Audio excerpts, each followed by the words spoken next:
Commander Voltak stood at the observation deck of the Galactic Academy, his 4 eyes gleaming with what could only be described as sadistic satisfaction. His assistant, a nervous little creature named Pip, who looked like a cross between a ferret and a filing cabinet, shuffled through a stack of casualty reports with visible distress.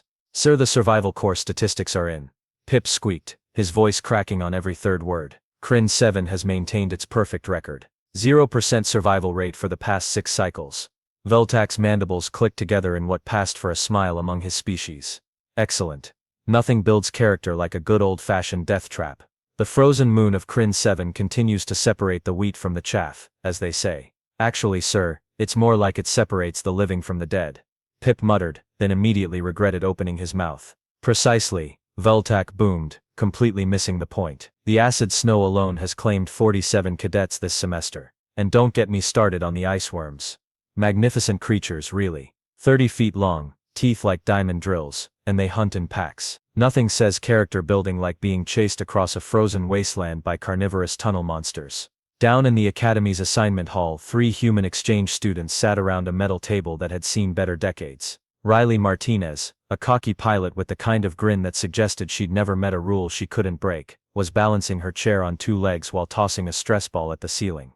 Marcus Thompson, an engineering nerd whose idea of excitement was a particularly challenging calculus problem, was methodically organizing his digital notes into color-coded folders. Zoe Park, the tactical genius of the group, was studying a holographic display of their fellow cadets with the intensity of a chess master planning 20 moves ahead. "So," Riley said, catching the stress ball without looking. "Anyone else notice how the alien cadets keep staring at us like we're about to spontaneously combust?" Marcus glanced up from his tablet. "That's probably because they just announced the survival course assignments. Everyone's been talking about Crin 7 for weeks. Apparently, it's some kind of legendary death trap." "Death trap?" Zoe looked up from her analysis.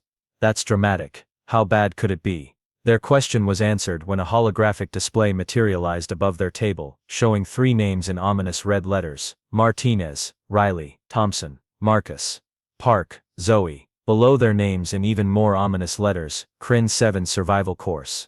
The entire hall went silent. Not the comfortable kind of silence that happens when someone's telling a good story, but the kind of silence that happens when someone accidentally triggers a bomb disposal robot. A Zephyrian cadet from the next table over, a blue-skinned creature that looked like it had been designed by a committee of jellyfish, leaned over with genuine concern. "You have been assigned to the Crin 7 Survival Course. I am sorry for your loss." "Our loss?" Riley's chair legs hit the floor. "We're not dead yet. The course has a 0% survival rate," the Zephyrian continued, his voice filled with the kind of reverence usually reserved for funeral services. "No cadet has ever returned from Crin 7. The frozen moon is a graveyard of dreams and ambition." Marcus blinked. "That seems like a liability issue. The Academy considers it a feature, not a bug," another cadet chimed in. "This one was a Corvin, basically a walking rock formation with delusions of grandeur. They say the course builds character." "It builds graves," the Zephyrian corrected. Zoe studied the assignment details on her tablet. -80 degrees, acid precipitation, hostile terrain, and something called iceworms. Sounds like a typical Tuesday back home." The alien cadets stared at her in horror. "Back home?" the Corvin asked. "What kind of planet do you come from?" Riley grinned. "Earth, also known as the galaxy's most notorious death world. We're basically the universe's answer to the question what happens when you put apex predators in charge of nuclear weapons." The silence that followed was so complete, you could have heard a pin drop. If pins existed in space, which they didn't. But you get the idea. The following morning, the survival course briefing took place in what the Academy generously called the preparation chamber, but which looked more like a morgue with motivational posters. Professor Crix, a mantis-like creature with an unfortunate habit of clicking his mandibles when nervous, stood before a holographic display showing Crin 7 in all its frozen glory. "Welcome to your final briefing," Crix announced, his voice carrying the enthusiasm of someone reading their own obituary. "Crin 7 is a Class 12 hostile environment with an average surface temperature of -80 degrees Celsius. The atmosphere contains trace amounts of sulfuric acid, which manifests as what we call acid snow. Pleasant, right?" The alien cadets shifted uncomfortably in their seats. Several had already started hyperventilating, which was particularly impressive for the ones who didn't actually breathe oxygen. "The terrain consists primarily of jagged ice formations that have been known to move and consume organic matter," Crix continued, clicking nervously. "We call them hungry ice. Very creative, I know. The local wildlife includes the famous ice worms, which are 30-foot-long carnivorous tunneling creatures that hunt in packs and can smell fear from up to 3 kilometers away. A draconian cadet in the front row raised a trembling claw. "Professor, what's the recommended survival strategy?" "Don't die," Crix replied helpfully. "Any other questions?" Riley raised her hand. "Yeah, what's the powder like?" Crix blinked all 6 of his eyes in sequence. "I'm sorry, what?" "The powder. You know the snow consistency. Is it fluffy or packed? Because if it's the good stuff, we're talking about some serious vertical opportunities here." "Vertical opportunities." Crix's mandibles clicked rapidly. "I'm not sure I understand." "The acid snow is corrosive and deadly." Marcus jumped in. "What about the ice formations? Are we talking natural half-pipes here, or more like moguls? Because if there's good terrain variation, this could be epic." "Epic." Crix was now clicking so fast he sounded like a typewriter having a seizure. "The ice formations are carnivorous." "Even better," Zoe said, studying the topographical data. "Built-in obstacles, very advanced course design. What's the vertical drop on the main slopes?" "Slopes." Crix's voice cracked. "These aren't slopes, they're death traps. The ice formations literally eat people." Riley leaned forward with interest. "So they're like natural snowboard parks with extra challenge features?" No, they are not snowboard parks. They are geological horrors that consume flesh." The Zephyrian cadet from the day before raised a tentacle. "Professor, I think there's been a misunderstanding. The humans appear to be treating this survival course as some kind of recreational activity." "Recreational?" Crix spun toward the humans. "You do realize this is a survival course, not a vacation?" "Right." Marcus nodded seriously. "Extreme survival recreation. We get it. Very hardcore. What about equipment rentals? Are we talking full setup or bring your own gear situation?" "Equipment rentals." Crix's voice hit a pitch that made several cadets' ears bleed. "You get standard survival equipment, emergency rations, basic shelter components, and a distress beacon for when you're dying." "Distress beacon?" Riley looked confused. "Why would we need that? Is there no ski patrol?" "Sky patrol." Crix finally snapped. "This is a frozen death world, not a resort. There are no amenities, no heated lodges, no hot beverages, no après-ski facilities." The humans exchanged glances. "No après-ski?" Zoe asked. That's just cruel. What kind of winter sports facility doesn't have après-ski?"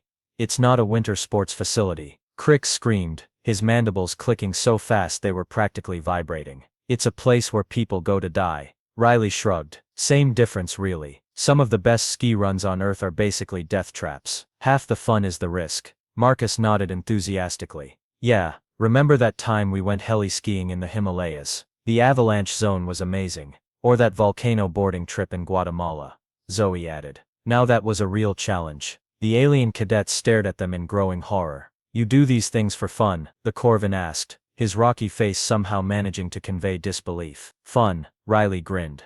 "This is going to be the best winter break ever." Professor Crix fainted. 3 days later, the Academy's main hangar buzzed with the kind of nervous energy usually reserved for funeral preparations. Drop day had arrived, and the survival course candidates were making their final preparations. Well, most of them were making final preparations. The humans appeared to be having a gear fashion show. The alien cadets stood in neat rows, each equipped with standard military-grade survival equipment. Thermal regulation suits that looked like they belonged in a hazmat facility, emergency shelter pods that resembled metallic cocoons, and enough backup systems to run a small space station. They looked like they were preparing for nuclear winter, which, considering Crin 7's reputation, wasn't far from the truth. Then there were the humans. Riley had somehow acquired what appeared to be a bright orange jumpsuit covered in reflective patches and more zippers than a punk rock convention. She was strapping 2 long flat boards to her feet while humming something that sounded suspiciously upbeat.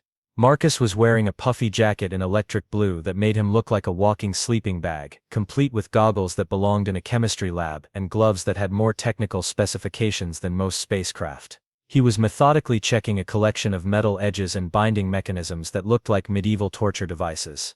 Zoe had opted for a sleek black outfit that somehow managed to look both practical and intimidating. She was organizing what appeared to be navigation equipment, emergency supplies, and several items that the Academy's quartermaster had definitely not approved. Cadets Martinez, Thompson, and Park, Commander Voltac announced through the hangar's comm system, his voice carrying the solemnity of a death sentence. "You will be dropped at coordinates 7 Alpha 9 on Crin 7's northern continent. The exercise begins immediately upon landing and continues until rescue or," he paused dramatically. Well, until rescue. The alien cadets murmured their final goodbyes to each other. Several were openly weeping. The Zephyrian from their briefing approached the humans with what appeared to be a farewell gift. "This is a traditional Zephyrian mourning crystal," he said, offering Riley a small glowing stone. "It will sing your deeds to the cosmos after you are gone." Riley examined the crystal with interest. "Oh cool, it's like a GoPro for space.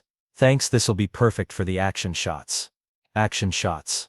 The Zephyrian looked confused. "It is meant to commemorate your heroic sacrifice." "Right, exactly.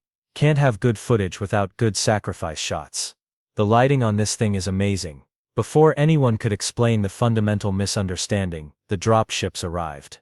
The alien cadets boarded their vessels with the resigned dignity of condemned prisoners. The humans bounded up the ramp of their ship like they were heading to a theme park. 30 minutes later, the first dropship released its passengers over Kryn 7's frozen surface.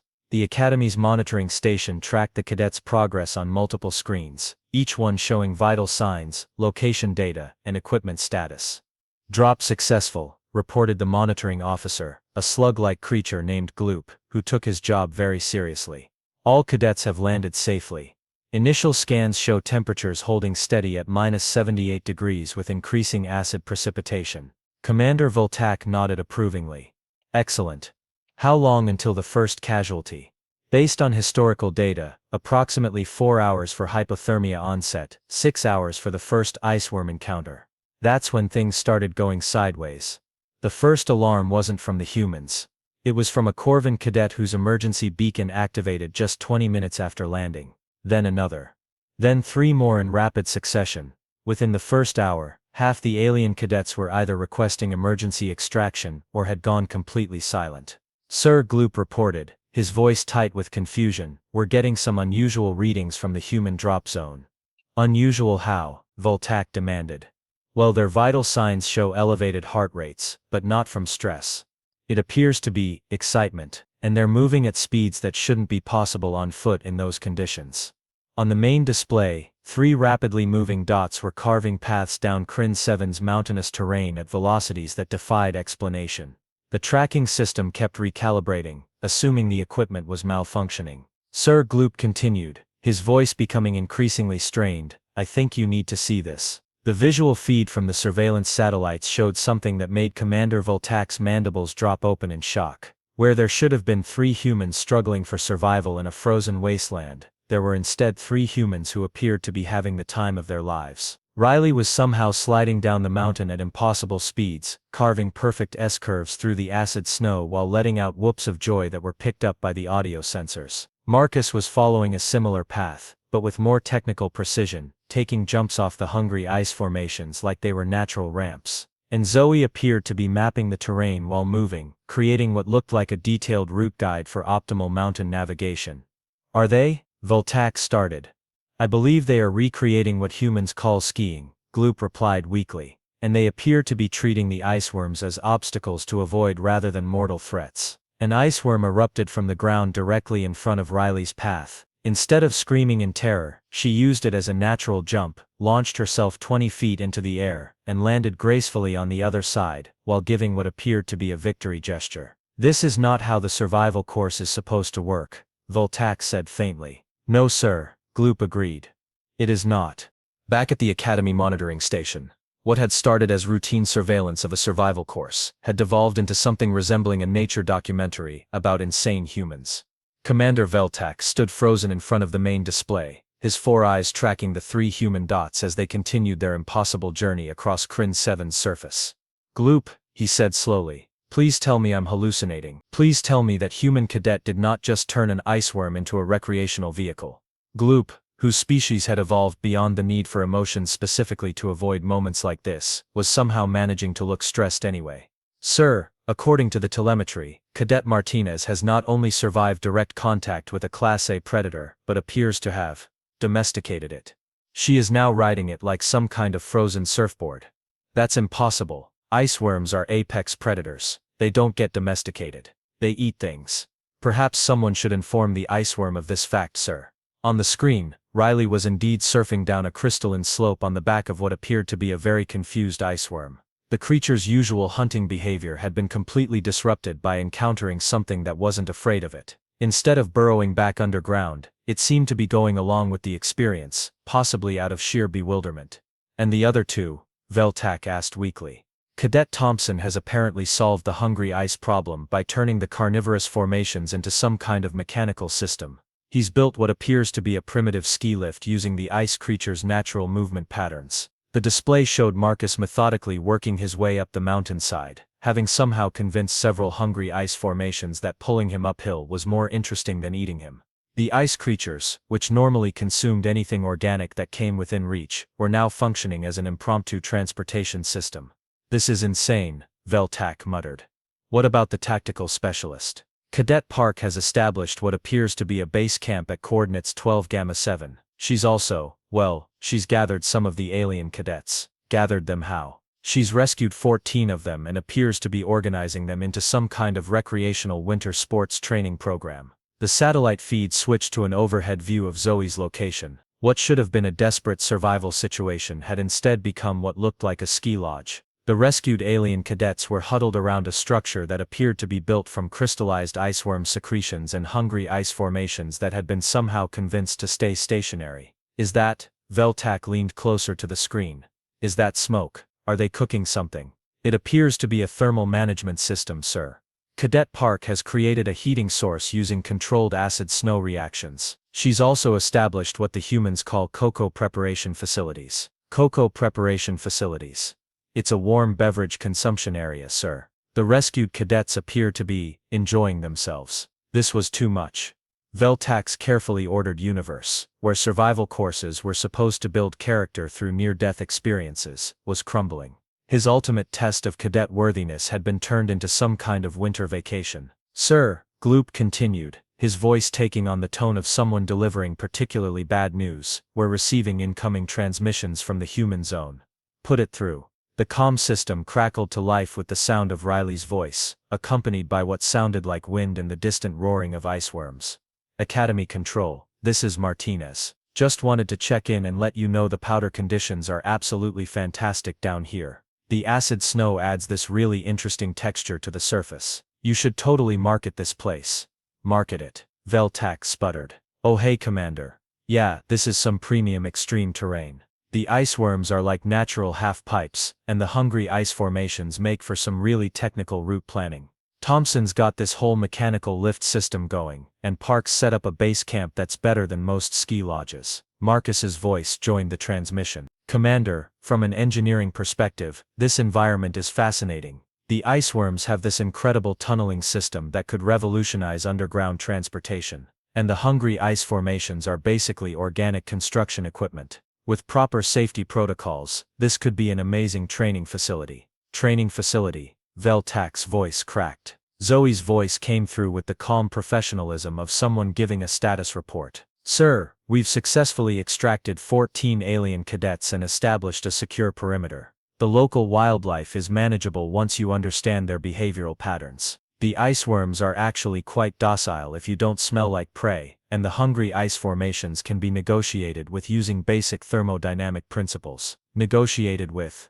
"Yes sir. They're essentially frozen organic matter with basic stimulus response patterns, a little heat application in the right places, and they're surprisingly cooperative. We've got 3 of them working as load-bearing supports for the shelter system." Commander Veltak stared at the display in stunned silence. His legendary survival course, the Academy's most feared training program, had been turned into a human playground. The creatures that had terrorized cadets for generations were now being used as recreational equipment and construction materials. "Sir," Gloop said quietly, "what are your orders?" Veltak watched as Riley executed what appeared to be a perfect aerial maneuver off the back of her iceworm, while Marcus tested his improvised ski lift system, and Zoe continued expanding her winter sports resort using carnivorous ice formations as building materials. "Send a rescue team," he said finally. "But not for the humans. For my sanity."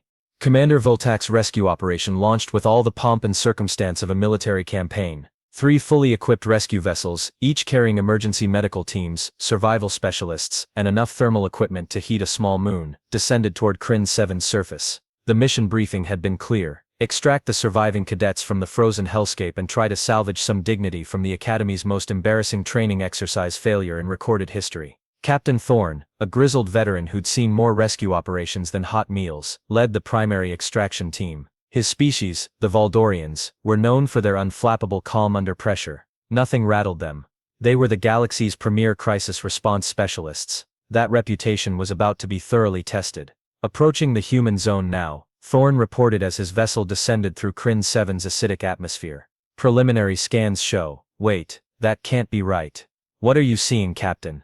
Voltak's voice crackled through the comm from the Academy. Sir, I'm reading multiple heat signatures in what appears to be a structured settlement. There are organized pathways, thermal regulation systems, and what looks like recreational facilities. Recreational facilities.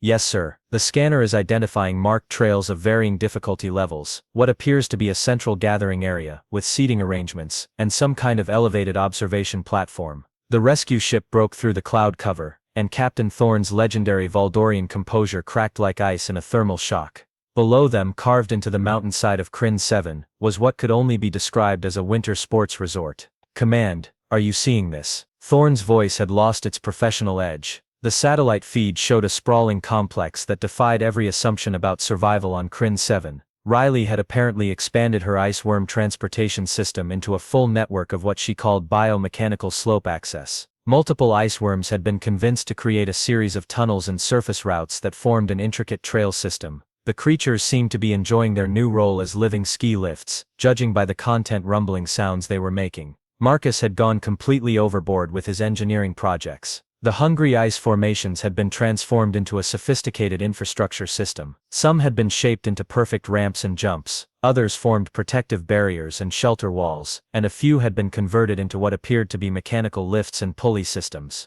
The carnivorous ice creatures were now functioning as an organic construction crew, apparently having decided that building things was more interesting than eating people. But Zoe's contribution was the most impressive. Her base camp had evolved into a full-scale winter resort complete with different zones for various skill levels. The beginner area featured gentle slopes and basic obstacles, while the advanced section included challenging terrain and what appeared to be competitive racing courses. The central hub contained the thermal management systems, food preparation areas, and what could only be described as a lodge. Captain, came Marcus's voice over the comm. Welcome to Kryn 7 Winter Sports Complex. We've got landing coordinates marked for you. Just follow the iceworm guidance beacons. Iceworm guidance beacons. Yeah, we've trained a few of the locals to help with navigation. They're actually pretty smart once you establish communication protocols. Just don't make any sudden movements, and definitely don't smell like fear. They're really sensitive to adrenaline. The rescue ship landed in what had clearly been designated as a visitor area. The landing pad was formed from crystallized iceworm secretions, and bordered by hungry ice formations that had been shaped into decorative barriers. A welcoming committee approached the ship, consisting of the 3 human cadets and approximately 20 alien cadets, who looked healthier and more relaxed than they had any right to be. Captain Thorne, Riley called out, waving enthusiastically. Perfect timing. We were just about to start the afternoon training session. Want to join us? Thorne emerged from his ship, his rescue equipment feeling suddenly absurd. He was wearing full environmental protection gear designed for a hostile alien environment, while the humans were dressed in their colorful recreational clothing and looked like they'd just stepped off a vacation brochure. Cadets, he said carefully. We're here to extract you from this survival situation. Extract us? Zoe looked confused. Why would you want to do that? We're having a great time, and we've got the whole system running smoothly now. But this is a deadly survival course, Thorne protested. You're supposed to be fighting for your lives. Marcus gestured toward the alien cadets, who were indeed looking remarkably well-fed and content. Fighting for our lives. Captain, look around. We've got sustainable food sources, reliable shelter, efficient transportation, and a complete recreational infrastructure. This is basically paradise with a challenging commute. Paradise. Thorne's voice cracked. There are carnivorous iceworms everywhere. Yeah, they're awesome, Riley said. Way better than chairlifts. More responsive, and they never break down. Plus they're kind of cute once you get to know them. As if summoned by the conversation, a massive iceworm emerged from a nearby tunnel. Thorne reflexively reached for his weapon, but the creature simply glided past them carrying 2 alien cadets, who were apparently enjoying the ride. That's Fluffy, Marcus explained. He's our primary transport coordinator. We've got about 15 of them working in the system now. They really seem to enjoy having a purpose. You named a 30-foot carnivorous worm Fluffy. Actually, that was my idea, admitted the Zephyrian cadet from the academy. Once you get past the teeth and the hunting instincts, they're surprisingly affectionate. This one likes to have his scales scratched. Captain Thorne stared at the alien cadet, who was now petting a creature that should have eaten him weeks ago. And the hungry ice formations? Thorne asked weakly. Oh, they're the best part, Zoe said. They're incredibly versatile construction materials. They respond to thermal and chemical stimuli, so you can basically program them to hold specific shapes. We've built an entire resort infrastructure using them, and they're self-maintaining. As long as you feed them the right minerals, they'll hold their configuration indefinitely. Feed them.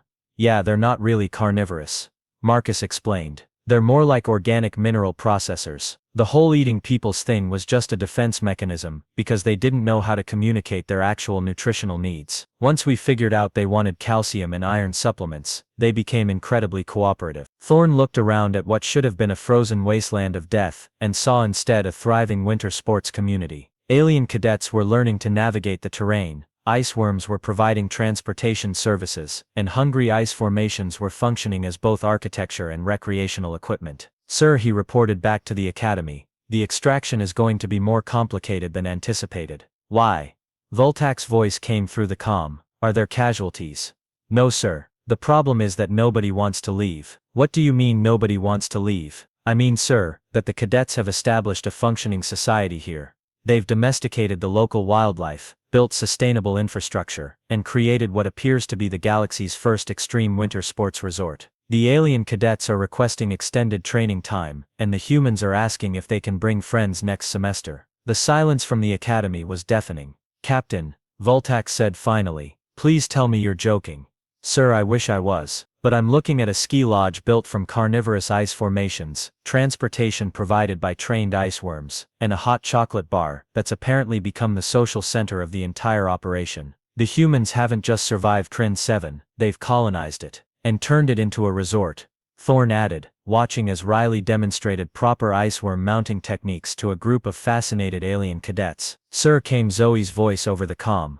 We've been meaning to ask. Would it be possible to get official academy approval to establish this as a permanent training facility? We think it could really revolutionize survival education. Commander Voltak's response was a sound that no known species had ever made before, but which somehow perfectly conveyed the complete collapse of everything he thought he knew about survival training. 3 weeks later, Commander Voltak sat in his office staring at a stack of documents that represented the complete administrative nightmare his life had become. The first document was a formal complaint from the Galactic Safety Commission about inadequate hazard warnings on Academy training materials. The second was a tourism application from something called the Human Adventure Sports Consortium. The third was a resignation letter from Professor Crix, who had apparently decided to pursue a career in botanical meditation after what he called the complete destruction of my understanding of survival psychology. But the document that really made Voltak's mandibles ache was sitting right on top of the pile, a formal proposal to redesign the Academy's entire survival training curriculum. Submitted by 3 human cadets who had somehow managed to turn his most feared educational program into a business plan. Sir, Pip squeaked from the doorway, the disciplinary board is here for the final evaluation meeting. Voltak sighed, a sound that came out like air escaping from a deflating balloon. Send them in. Let's get this over with. The disciplinary board consisted of 3 of the Academy's most distinguished faculty members, Dean Vorthak, an ancient crystalline whose species had been running educational institutions since before most planets had developed life. Professor Nexus, a cybernetic intelligence who approached all problems with mathematical precision, and General Klaxon, a military strategist who believed that all character was built through suffering. Commander Voltak, Dean Vorthak began, his crystal form refracting the office lighting in disapproving patterns. We are here to discuss the unprecedented situation surrounding the Crin 7 survival course. Unprecedented is one word for it. Voltak muttered. The 3 human cadets have technically completed the survival course. Professor Nexus stated, consulting his digital records. They survived the designated time period, demonstrated resource management, and showed leadership capabilities. However, their methods were unconventional. General Klaxon's voice boomed with indignation. They turned a military training exercise into a recreational facility. They domesticated apex predators. They negotiated with carnivorous geological formations. This is not how character is built. Actually, Dean Vorthak said thoughtfully, according to our original course objectives, they exceeded every performance metric.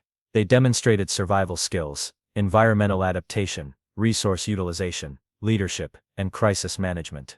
The fact that they did so while apparently enjoying themselves is unusual, but not technically against regulations. Veltak pulled up the official evaluation reports on his holographic display. The numbers were undeniable, even if they made no sense in the context of traditional survival training. Cadet Martinez, he read aloud, demonstrated exceptional environmental adaptation by establishing symbiotic relationships with local wildlife. She successfully utilized indigenous creatures for transportation and navigation, showing remarkable innovation in resource management. She turned iceworms into a taxi service, General Claxon grumbled. Cadet Thompson exhibited outstanding engineering and problem-solving skills by converting hostile environmental features into functional infrastructure. His ability to repurpose carnivorous ice formations into construction materials shows exceptional creative thinking. He built a ski resort using monsters, and Cadet Park displayed exemplary leadership and tactical planning by establishing a secure base of operations, implementing successful rescue protocols for other cadets, and creating sustainable resource distribution systems. She turned a survival course into a vacation destination with a 5-star rating on the Galactic Tourism Board. Dean Vorthak's crystal form shifted to a more contemplative configuration. The question before us is whether these cadets should pass or fail the survival course. By every technical measure, they not only passed but exceeded all expectations. They survived, thrived, and helped others do the same. But they completely ignored the spirit of the exercise, General Claxon protested. Survival training is supposed to be about hardship, about learning to endure suffering, about building character through adversity. Did they not face adversity? Professor Nexus asked. According to the environmental data, they encountered sub-zero temperatures, hostile wildlife, corrosive precipitation, and dangerous terrain. They simply chose to respond to these challenges in a way that we had not anticipated. They chose to have fun with it, Veltak said flatly. They treated our ultimate test of survival as entertainment, and succeeded brilliantly, Dean Vorthak pointed out. Perhaps the issue is not with their approach, but with our assumptions about what constitutes proper survival training. Before anyone could respond, Pip burst through the door with the kind of panic that suggested either a natural disaster or another human-related administrative crisis. Sir, emergency transmission from the Human Tourism Board. The what now? They're requesting permission to establish Kryn 7 as an official extreme winter sports destination. They're offering to lease the moon from the Academy, for what they're calling educational adventure tourism. The proposed revenue would be, Pip paused to check his calculations, approximately 40 times the Academy's current annual budget. The room fell silent. 40 times, Dean Vorthak asked. Yes sir. They're also offering to establish a joint training program where Academy cadets can learn advanced survival techniques through recreational challenge activities. They claim it would revolutionize survival education throughout the galaxy. General Claxon made us sound like a deflating military vehicle. They want to turn our survival training into a theme park. A very profitable theme park, Professor Nexus noted with the kind of calculating precision that suggested he was already running cost-benefit analyses. Sir, Pip continued, there's more. We've received requests from 17 different species, asking to enroll in next semester's Kryn 7 Advanced Survival Recreation Program. The waiting list is already 300 cadets long. Veltak stared at the stack of applications that Pip was holding. 300 cadets wanted to voluntarily sign up for what had been the Academy's most feared training program. The course that had maintained a 0% survival rate for decades was now being treated as a premium educational experience. What about the 3 humans? He asked weakly. They're requesting permission to return next semester as survival recreation coordinators. Pip read from his tablet. They want to establish advanced courses in what they call extreme environment adventure management and interspecies wilderness leadership, and their official grades for the survival course. Dean Vorthak asked. Veltak pulled up their final evaluation scores. All 3 humans had received marks that were technically off the charts. Their survival skills were rated as exceptional, their leadership abilities as outstanding, and their innovation scores had broken the Academy's grading system. According to our standards, they should receive the highest honors, he admitted reluctantly. However, General Claxon interjected, they completely failed to demonstrate the proper attitude toward survival training. They showed no respect for the serious nature of life or death situations. They treated the entire exercise as a recreational activity, and succeeded beyond all expectations, Professor Nexus pointed out. The question is whether we penalize success because it doesn't match our preconceptions about how that success should be achieved. Dean Vorthak's crystal form shifted to what might have been a smile, if crystals could smile. I move that we give the 3 human cadets failing grades. What? Veltak looked surprised. They failed to take the survival course seriously. Dean Vorthak continued. They treated it as entertainment rather than education. They showed no proper respect for the dangers involved. They completely ignored the intended learning objectives. However, he continued.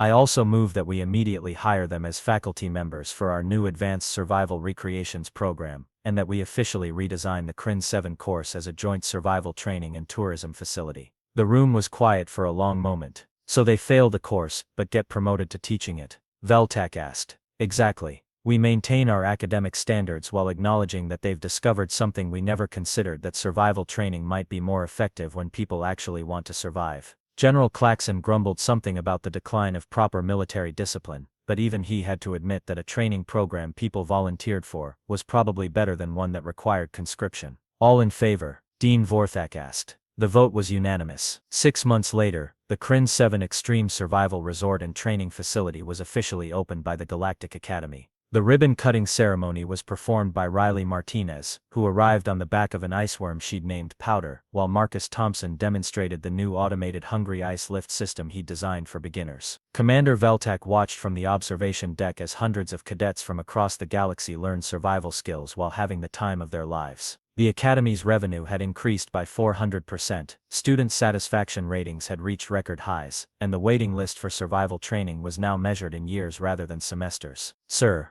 Pip said, approaching with yet another stack of paperwork, we've received a request from the Human Adventure Sports Consortium. They want to discuss establishing similar programs on 17 other Deathworlds throughout the galaxy. Veltak looked at the proposal, which included detailed plans for volcano boarding academies, acid rain extreme sports centers, and something called carnivorous plant obstacle courses. You know what, Pip, he said finally. I think I'm going to take early retirement. Maybe take up botanical meditation with Professor Crix. Sir, mark my words, Pip. The humans are going to turn every dangerous planet in the galaxy into a tourist destination, and somehow, they're going to make it educational. Down on CRIN 7's surface, Zoe Park was giving a lecture to a group of new cadets about the importance of understanding your environment before trying to survive in it. Behind her, an iceworm was patiently waiting to give rides to anyone who wanted to practice their balance and coordination skills. The key to survival, she was explaining, isn't just enduring hardship, it's learning to work with your environment instead of against it. Sometimes the things that look most dangerous are actually the most helpful, once you understand how to communicate with them. A young draconian cadet raised her claw. But what if we're not brave enough to ride the iceworms? Riley's voice called out from across the slope, where she was demonstrating advanced iceworm maneuvering techniques. That's what the Bunny Hills are for. Everyone starts somewhere, and somewhere in the Academy's administrative offices, a file was being updated, with the final notation on the most unusual survival course in galactic history. Mission accomplished. Survival skills successfully taught. Methods unconventional but effective. Recommend permanent program establishment. Note, humans are weird, but they get results.